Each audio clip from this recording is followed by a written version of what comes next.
Bom dia a todos.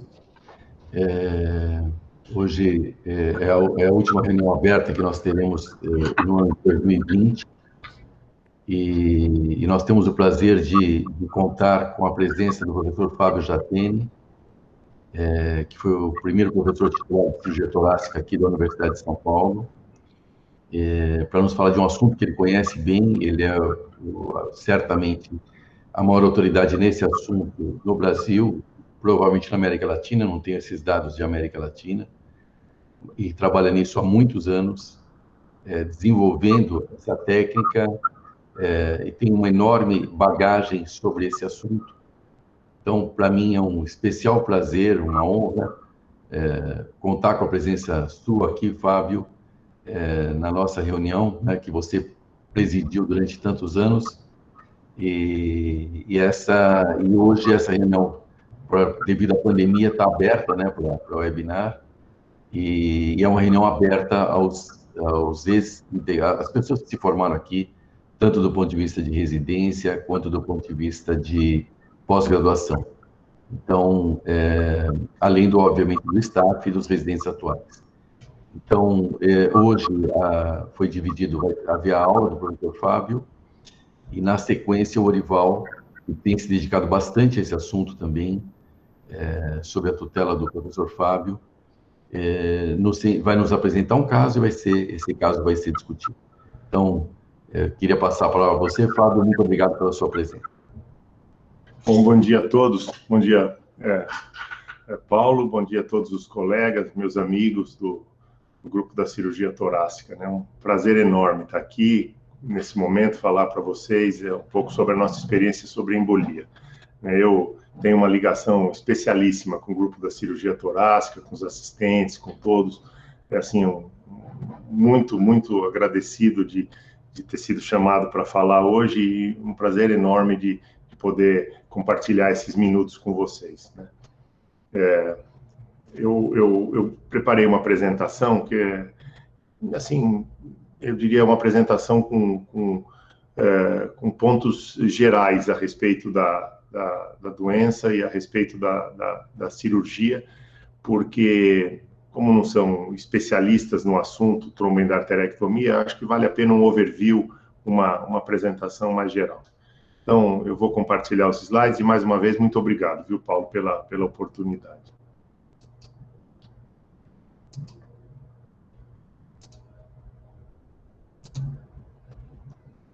Vocês estão conseguindo ver a apresentação?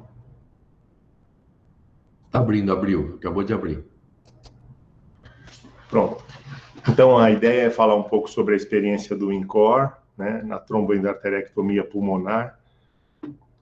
Essa é uma experiência de muitos anos, várias pessoas têm participado ao longo dos anos, e nesse momento eu diria que a pessoa que mais está envolvida é o Orival, o assistente da cirurgia torácica, o Dr. Orival. O Orival tem se dedicado muitíssimo a esse assunto, e vocês vão ter oportunidade de ver que essa participação dele teve um papel muito grande na evolução desse processo entre nós. Mas, de maneira geral, é uma experiência de décadas, e um trabalho de décadas para desenvolver a cirurgia da tromboendarterectomia pulmonar no nosso meio. Em relação ao embolismo pulmonar, após um episódio de tromboembolismo pulmonar agudo, em 85% a 90% dos casos ocorre trombólise espontânea ou farmacológica do trombo com recanalização do vaso. Em 10% a 15% não ocorre esta trombólise, essa lise. O trombo se organiza e acaba aderindo à parede do vaso, passando da fase aguda para a fase crônica. De 1% a 5% dos casos, os pacientes evoluem com HP e hipertensão pulmonar importante, dispneia de difícil controle e sinais de ICC direita, caracterizando o cor pulmonar. Com muita frequência, eu recebo ligações e contatos de colegas me pedindo para operar pacientes que acabaram de apresentar um episódio de tromboembolismo pulmonar agudo. Então, olha, eu tenho um paciente, acabou de ser uma TEP, eu queria saber se você pode operar. O que eu digo para eles é assim: vai recanalizar em quase 90% dos casos. De cada 10, 9 eles recanalizam o vaso. Como é que está a pressão na artéria pulmonar? A pressão está relativamente alta e o paciente está estável. Não está bem, mas está estável. E o que eu digo, eu falo, repita o eco em 2 a 3 dias, depois repita o eco em 1 semana. E, curiosamente, na maioria absoluta, os 90% dos casos, a pressão vai baixando, porque vai havendo recanalização, quer seja espontânea ou através de medicamentos, e principalmente heparina, que é feita nessa situação, e até trombolítico. Então, é importante que se tenha em mente que nós estamos falando de uma porcentagem pequena, 10 a 15% dos casos. E, além disso, uma porcentagem ainda menor daqueles que evoluem com cor pulmonar. Esse é o exemplo de uma obstrução da artéria pulmonar cortada longitudinalmente. Nós conseguimos ver aqui trombo, vermelho vivo, né, de cor vinhosa, mas aqui trombos já mais organizados. Eles vão mudando a cor, vão ficando mais acastanhados, claros e endurecidos, e começam a aderir firmemente ao endotélio do vaso da artéria pulmonar. Então, nós conseguimos pegar aqui trombos em algumas fases mais recentes, já organizados, e aqui já bem mais organizados e mudando de cor e de característica e de aspecto. Isso é o que acontece. Se nós temos uma artéria pulmonar com os seus trombos, depois de algum tempo, quando esses trombos se organizam naquela porcentagem pequena dos casos, o que nós conseguimos ver é que o trombo ele fica de cor mais clara, uma consistência mais endurecida. Ali eu mostrei para vocês, eles estavam de cor castanho claro, mas eles vão evoluindo até ficarem amarelados ou quase brancos, né? Uma consistência endurecida, fibrótica. E o que acontece é que os vasos distais à obstrução reduzem o calibre. E os vasos que não foram ocluídos no mesmo pulmão ou no contralateral aumentam de calibre. Porque parte do fluxo que entraria nestes vasos acaba se direcionando para os vasos desobstruídos. E isso é o que acaba gerando a hipertensão pulmonar. Então, é um processo compensatório na sequência e na evolução da organização dos trombos. A base para o tratamento dessa doença é a remoção cirúrgica dos trombos. A ideia é reduzir a pressão da artéria pulmonar e manter os níveis pressóricos mais baixos. Alguns dados mostraram que os pacientes que são operados, aqui no gráfico em vermelho, eles têm uma evolução melhor do que aqueles que não são operados e são tratados clinicamente. Portanto, é inequívoco, é altamente significante que a cirurgia muda o prognóstico e muda a mortalidade desses pacientes. Quando ela consegue reduzir os trombos, reduzir a pressão na artéria pulmonar, e os pacientes têm uma evolução mais favorável.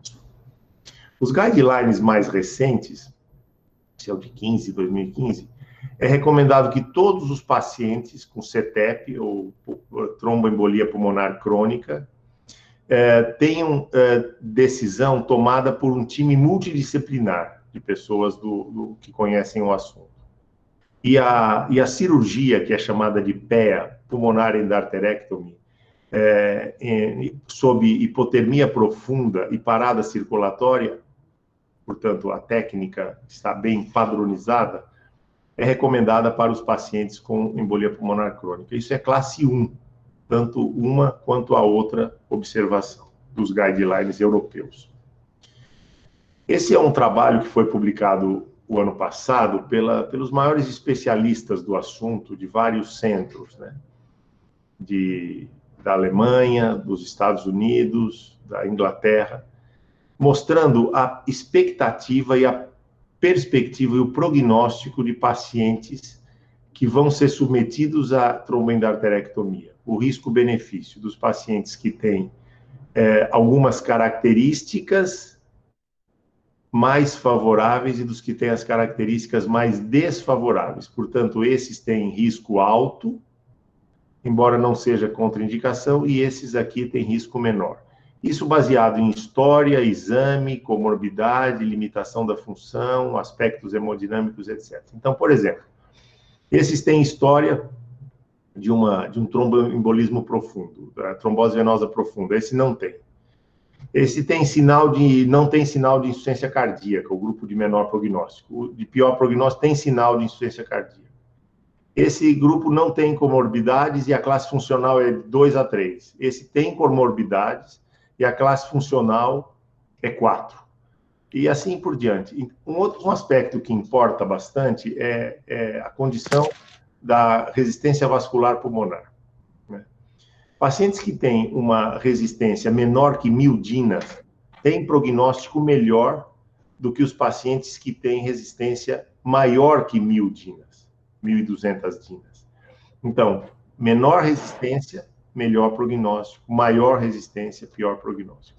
Então, o conhecimento acumulado permite com que nós possamos, no pré-operatório, avaliar o prognóstico dos pacientes baseado nas condições das suas características clínicas, de exames, hemodinâmicas e assim por diante. Quais são os princípios técnicos da operação?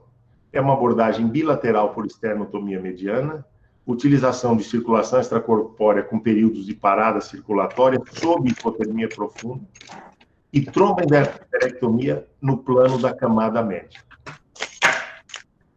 Por que se considera que a abordagem deva ser bilateral? Se parte de um princípio simples. O princípio é o seguinte: quando se faz uma pneumonectomia, e você, portanto, exclui um pulmão, a pressão da artéria pulmonar não costuma se elevar. Eventualmente, isso pode acontecer, mas na maior parte das vezes ela não se eleva. Portanto, um território pulmonar consegue absorver o fluxo de 2 territórios pulmonares. Portanto, se a pressão se elevou, a pressão pulmonar se elevou, se considera que a obstrução ou comprometimento deva ser proporcional a mais que um território pulmonar. Então, por exemplo, se ele tem obstrução no lobo inferior, apenas de um lado, ele deve ter no outro lado, ou o outro lobo, ou mais de um lobo. Porque senão isso não dá um pulmão, não corresponde a um pulmão, e a pressão não deveria subir. Então, é claro que não é só mecânico, tem um componente dinâmico também. Mas, certamente, a obstrução, para que eleve a pressão pulmonar, ela tem que ser ampla, ela tem que ser grande. Então, se considera que praticamente a maioria dos casos, absoluta maioria, deva ser abordado de forma bilateral. Esse é o aspecto da artéria pulmonar. Se nós pudermos entrar dentro da artéria pulmonar, nós temos aqui em amarelo o trombo organizado e aderido ao endotélio, que é essa camada cinza. A cirurgia, ela visa retirar o trombo, mas ela não consegue retirar o trombo no plano do endotélio, porque está grudado. E se você forçar, você rasga a artéria ou rompe o trombo. Então, o que nós fazemos é retirar o trombo juntamente com o trombo amarelo, juntamente com o endotélio cinza e parte da camada média. E a arte da cirurgia, o segredo, está em achar este plano. Porque se eu não conseguir achar o plano da camada média apropriado, ao invés de eu tirar pouquinho da camada média, eu posso afundar e aprofundar esse plano e retiro muito da camada média. E sobra só o endotélio, a adventícia. E aí pode romper a artéria. Então, a arte da cirurgia é conseguir o plano correto, no plano da endartéria, para que nós possamos retirar essa massa de trombo amarelada, organizada, junto com o endotélio e pequena parte da camada média. Esse plano é um plano bem fácil de dissecar, se consegue bem essa dissecção, mas tem que achar o plano. Isso, eu diria que a experiência traz esse conhecimento do plano correto, né? Às vezes você está operando e fala, afundei muito o plano.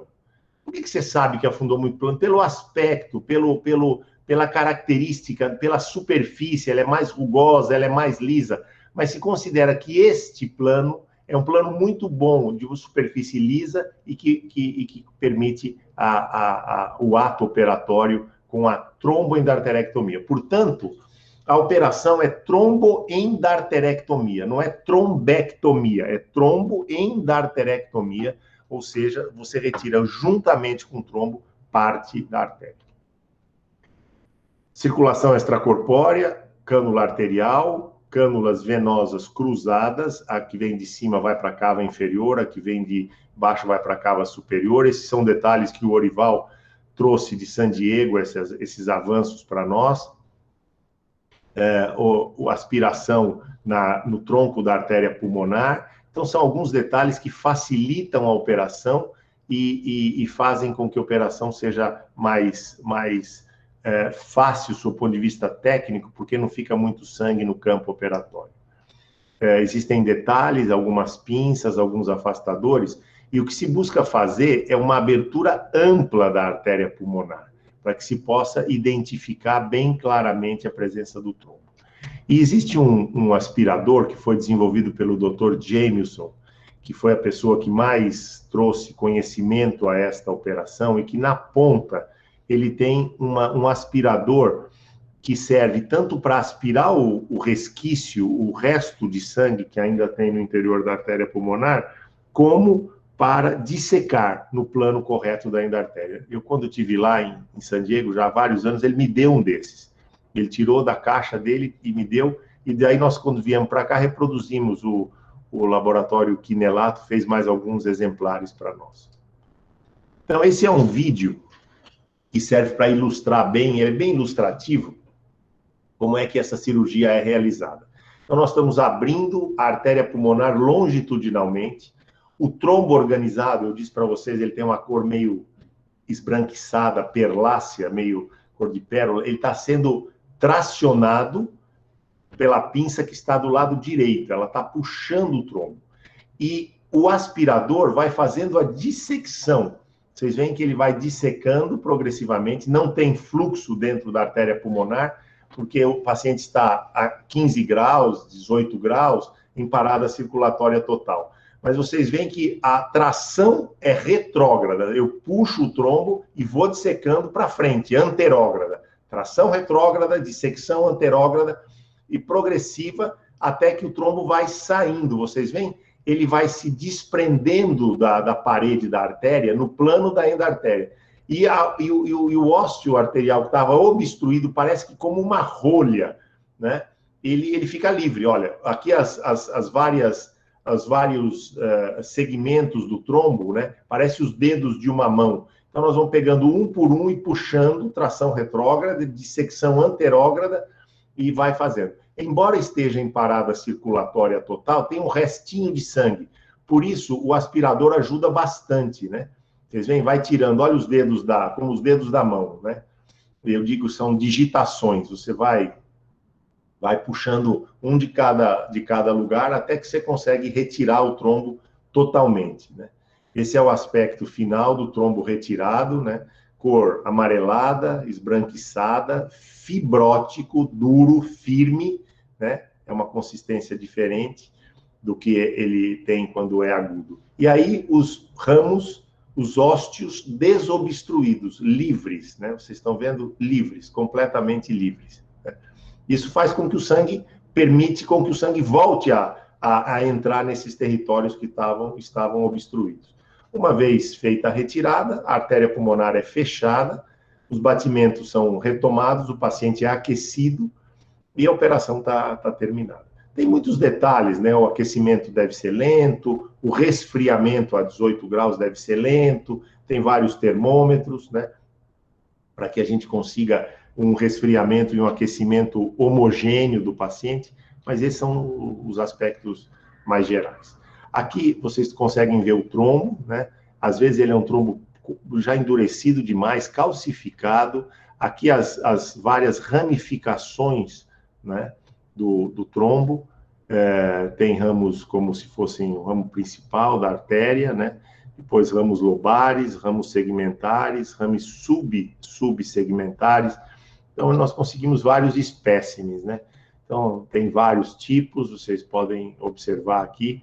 Alguns são mais sólidos e outros são mais quase que como a casca da artéria interna, né? Então, tem vários aspectos. Alguns têm trombo proximal recente, outros não têm, já está totalmente organizado. Mas, enfim, esses são os aspectos dos trombos que nós retiramos. O Dr. Madani e o grupo lá de San Diego, da Universidade da Califórnia, em La Jolla, eles classificaram os tipos de trombo em 4 níveis, né? O nível 1, quando está na artéria principal, o nível 2, quando a obstrução acomete principalmente os ramos lobares, o nível 3, quando ela obstrui artérias segmentares, e o nível 4, quando obstrui artérias subsegmentares.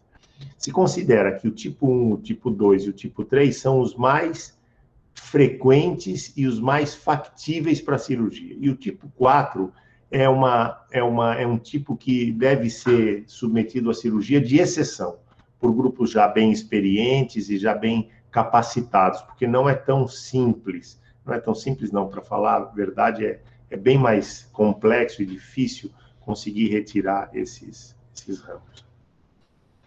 O Dr. Jenkins fez uma tentativa de quantificar. O tipo 1 seriam 20% dos casos, o tipo 2 seria 70% dos casos, o tipo 3, 10% dos casos.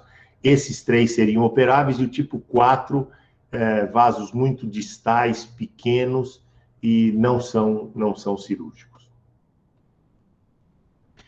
Também os resultados dos centros de referência estão aqui nesse trabalho demonstrados, né? Eles fizeram uma revisão do assunto e demonstraram que o grupo de San Diego, atualmente Dr. Madani, que foi o grupo do Pat Daly, e depois foi o grupo onde Stuart Jamieson chefiou, e depois atualmente o Madani, em 500 casos tiveram 2% de mortalidade, com sobrevida tardia de 82% e 75% a 10 anos. O grupo do Mayer, o grupo alemão, 386 casos, com 4,7%. O grupo do Córsico, com 11% de mortalidade, Berman, 5,4%, e Camus, 3,7%. Então, a mortalidade variou de 2,2% a 11,5%. E o que me chamou sempre a atenção é que nunca foi tão simples para que nós pudéssemos baixar a nossa mortalidade. Nós, ao longo dos últimos vários anos, tínhamos entre 12, 11, 12 a 18, 19, 20% de mortalidade. Fazendo tudo da forma como nós considerávamos o mais correta possível, o trombo bem retirado no plano correto, mas a gente tinha muita dificuldade em baixar a mortalidade. Quando eu vi essa mortalidade 2,2, não pode ser possível uma mortalidade dessa, né, tão baixa. E a história da tromboendarterectomia, da pulmonar endarterectomia, começou em 89 no grupo de San Diego, como eu disse para vocês, por Pat Daly e Jamieson. E depois ela passou a ser difundida para poucos centros no início, 95, para mais centros em 2000 e para mais centros ainda mais recentemente.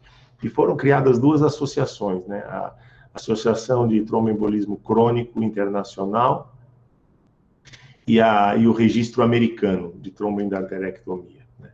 O Panorama, em 2006, ele tinha poucos centros no mundo, né?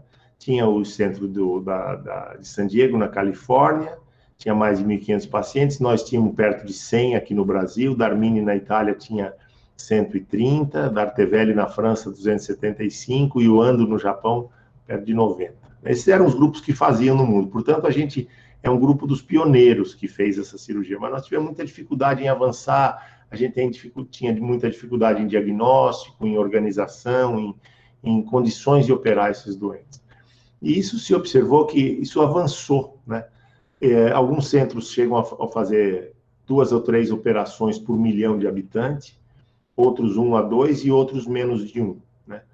Quem mais faz é o grupo de San Diego, nos Estados Unidos, na América inteira, regiões como Alemanha, França e Inglaterra, né? Nós estamos aqui no grupo que faz menos de um caso operado para cada 1 milhão de habitantes, né? Que é a maioria do mundo, né? Alguns em amarelo não fazem nada e alguns em vermelho, como o resto dos Estados Unidos, Canadá e alguns outros os países acabam fazendo perto de 1 a 2. Mas, de maneira geral, esse é o panorama mundial. Pouquíssimos fazem mais, poucos fazem uma quantidade intermediária e poucos também, de maneira geral, acabam fazendo até menos de 1 milhão. O Dr. Madani é o cirurgião atualmente que chefia o centro de San Diego, esteve aqui entre nós, deu aula no nosso simpósio, operou conosco. E Dr. Jenkins é quem chefia o grupo da Inglaterra, ele trabalha no hospital de Popworth e também esteve aqui conosco, também operou já casos conosco. Dr. Maier é um amigo da Alemanha, né? Enfim, e Dr. Dartevelli da França, esses são as pessoas que mais fizeram. A nossa experiência ao longo dos anos mostrou alguns dados bem interessantes. Nós temos quase 300 pacientes operados, né? E se não fosse a pandemia, esse ano nós já teríamos passado de 300 casos. E o que chamou a atenção, nós dividimos aqui por períodos de 5 anos, né? Nesse primeiro período, 4 casos, depois, nesses outros 5 anos, 10 casos, nesses outros 5 anos, 30, 29, 33, 33. Então, entre 95 e 2010, nós fazíamos, por período de 5 anos, 30 casos. Aí aqui nós fizemos 48, e nesses últimos 5 anos, nós fizemos 139 casos. Foi um crescimento de mais de o dobro do que nos últimos anos. Então, nós demos uma avançada, uma arrancada forte nesse último quinquênio. E o que mais nos gratificou foi isso aqui. Entre agosto de 18 e agosto de 19, portanto, 1 ano, nós operamos 30 casos. A idade média é 45 anos, a pressão média na artéria pulmonar 45 milímetros de mercúrio, o tempo de extracorpórea e o tempo de parada 42 minutos. Mas a mortalidade foi 3%. Então, nós ficamos anos e anos com mortalidade ao redor de 10, 12, 10, 12, e aí conseguimos chegar em 3%. Mas como é que nós conseguimos chegar em 3%? Está aqui, ó, a mortalidade caiu de 12 para 3, um óbito nos últimos 30, maior incidência do tipo 3, portanto, não eram tipos fáceis, tipo avançado. Houve declínio da resistência e melhora da pressão na artéria pulmonar. E nós avançamos em vários aspectos. Primeiro, na criação de um banco de dados sobre tromboendarteré, porque é aquela história de quem não conhece os seus dados não consegue planejar o seu futuro, né? E, obviamente, não vai conseguir bons resultados. Então, nós conseguimos criar o banco de dados com as fases pré-cirúrgica, cirúrgica e pós-cirúrgica. Passamos a ter dados clínicos, diagnóstico de imagem, dados intraoperatórios, morbimortalidade. Então, está aqui pelo REDCap, né? E o doutor Orival e a doutora Filomena, anestesista, e o cirurgião, tiveram no grupo de San Diego, ficaram lá. O Orival se aproximou bastante do Dr. Madani, do Dr. Jameson, que já está aposentado. Isso serviu para que nós pudéssemos trazer vários dos protocolos, criar um grupo dedicado à realização da tromboendarterectomia. E eu acho esse um exemplo, assim, único, quase um dos exemplos mais importantes que nós tivemos na nossa história cirúrgica do INCOR, né? Um grupo que se organizou sob a coordenação do Orival, um grupo que se preocupou com as pessoas que trabalhavam, assim, destinamos anestesistas, perfusionistas, assistentes, para que se envolvessem com o assunto, né? Colocamos protocolos em todas as áreas envolvidas, né? Trouxemos o Dr. Jenkins para cá em 2016, trouxemos o Dr. Madani em 2018, esse ano nós teríamos o Dr. Maier, mas infelizmente não deu certo por conta da pandemia, mas nós vamos fazer o nosso simpósio à distância, né? E nós passamos a ocupar um espaço entre os chamados centros experts na cirurgia. Esses são os centros de referência. Você tem que ter uma mortalidade menos de 5% para estar no nível 1. Para estar no nível 2, você tem que ter essa mortalidade e operar mais de 50 casos por ano, e para estar no nível 3, você tem que ter essa mortalidade, operar mais de 50 casos e ter habilidade para retirar segmentos, porções segmentares da artéria, né? Capaz de ter condições de suportar angioplastia e terapia médica, além da cirurgia. Então, nós estamos nos transferindo da fase 1 pela 2 e vamos chegar na fase 3. Nós só precisamos aumentar os nossos casos. Nós tínhamos perspectiva de operar esse ano entre 40 e 50, mas por conta da pandemia não conseguimos. Mas eu acho que o ano que vem, se der tudo certo, nós vamos passar para o nível 3 de expertise, né? Isso iniciou com o doutor Bittencourt, em 83, ele que publicou o primeiro caso aqui no Brasil. O Dr. Bittencourt era um cirurgião cardiovascular da divisão de cirurgia, olha o espécime que ele retirou.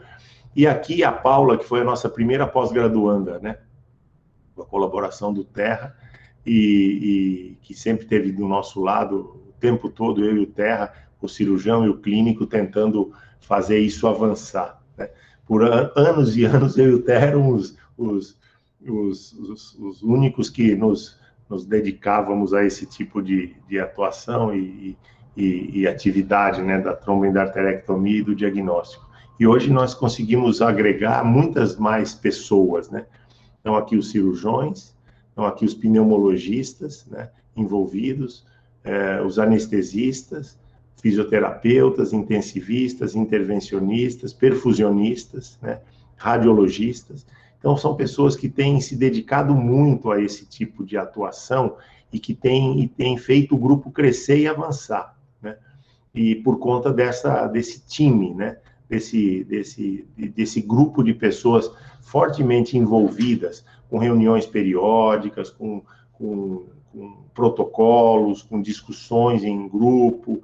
Enfim, isso foi o que eu acho que fez toda a diferença para que nós aumentássemos o nosso número de operações e melhorássemos muito o nosso resultado, né? Então, aqui eu não vou citar nominalmente ninguém, mas são pessoas muito importantes que têm colaborado tanto na área cirúrgica e clínica, como nas demais áreas que são fundamentais para esse tipo de situação. Para terminar a apresentação, esse é um procedimento cirúrgico complexo, realizado em centros de referência em todo o mundo. Nos últimos anos tem aumentado o número de centros dedicados a essa operação. É um procedimento bem estabelecido e padronizado. Atualmente, a abordagem mais recente inclui os segmentos distais do tipo 3, que nós estamos sentindo isso pelos nossos últimos casos, a maioria do tipo 3. Diminuição progressiva da mortalidade, principalmente em pacientes com alta resistência pulmonar e insuficiência ventricular direita avançada. Melhoria do diagnóstico a fim de detectar mais pacientes com essa doença é fundamental. Aumento da pesquisa experimental para melhor compreensão do remodelamento vascular, marcadores genéticos e desenvolvimento de novos métodos. Melhor conhecimento das complicações para reduzi-las, e o futuro é promissor.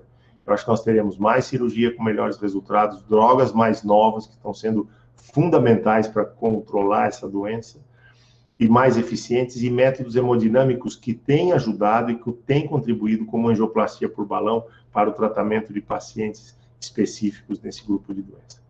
Para encerrar, eu vou falar as palavras do Dr. Moser, que foi o clínico pneumologista, foi a grande locomotiva. O Dr. Moser estava na costa leste dos Estados Unidos, ele começou a estimular o crescimento dessa operação, depois foi para a costa oeste, e lá ele criou o grupo de San Diego, conseguiu cirurgiões, o Pat Daly, depois o Jameson, depois o Madani. O Dr. Moser já é falecido, mas em 94 ele escreveu: a nossa esperança está no reconhecimento clínico precoce dessa doença, resultando na progressiva diminuição da mortalidade operatória e podendo realizar a operação antes que os pacientes entrem no estágio avançado de falência ventricular direita. Então, acho que isso explica e exemplifica bem o que nós temos que buscar, né? Fazer diagnóstico. A grande parte dos doentes está sem diagnóstico e está subtratada desse tipo de doença, que é perfeitamente possível de se resolver com todo esse aparato clínico, cirúrgico, principalmente, e hemodinâmico. Então, eu acho que essa é a mensagem final. Temos que conhecer a doença para fazer diagnóstico e poder tratar esses doentes que sofrem tanto com isso, tá bom? Muito obrigado, viu, Paulo, e a todos que puderam assistir. Ah, e só lembrando, nós teremos agora, dia 27 e 28 de novembro, o nosso simpósio INCOR sobre tromboembolismo pulmonar, 300, né? E em homenagem aos 300 casos que nós estamos bem pertinho de realizar, tá bom? Então, todos estão convidados, 27 e 28 de novembro, para estar conosco. Vai ser por forma digital e pelo Zoom. Aí nós temos o nosso simpósio. Obrigado, viu?